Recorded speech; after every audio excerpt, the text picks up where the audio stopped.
Hello everybody. Today I can solve quadratic equations using isolate square root method. This method will not always work. It will only work if there is no x term. There's no b value, it's just x squared and an integer. There's no x term, so I can do isolate square root. You're not following the Mr. X squared story. You are isolating and you're taking the square root.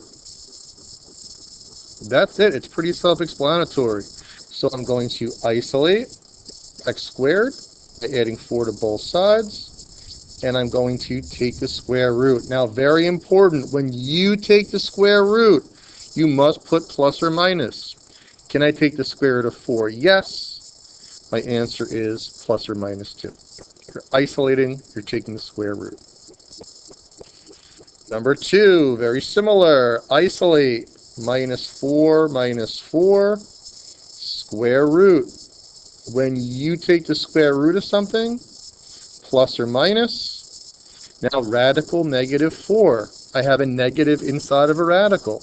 Well, we learned for it to come outside, it becomes an I. Radical 4 is 2, so it becomes 2i. So my answer would be plus or minus 2i. We learned in an earlier lesson, when I have a negative inside of a radical, it comes outside and becomes an I. That's it. If you have something like number 8, there's no x term, so I can isolate.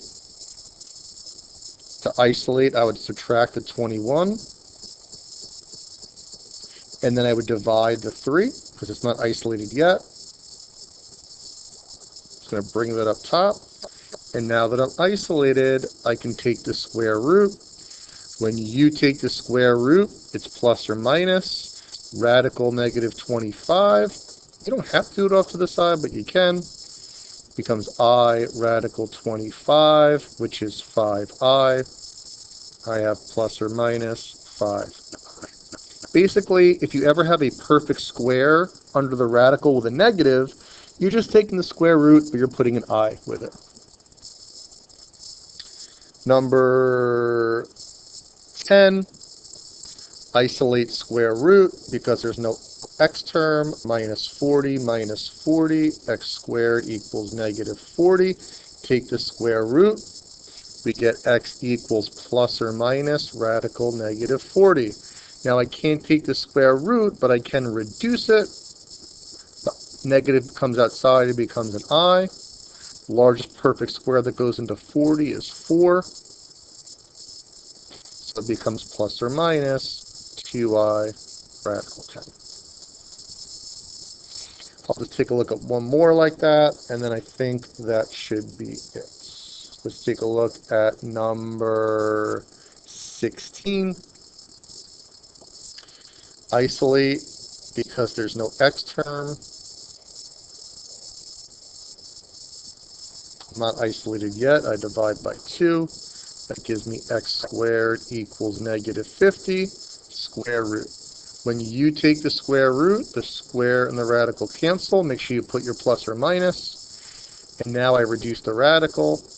Negative comes outside, it becomes an I. Break the 50 down into your largest perfect square and your non-perfect square. Plus or minus 5i radical 2. So isolate square root's exactly what it sounds like. You isolate, you take the square root. Practice. Bye.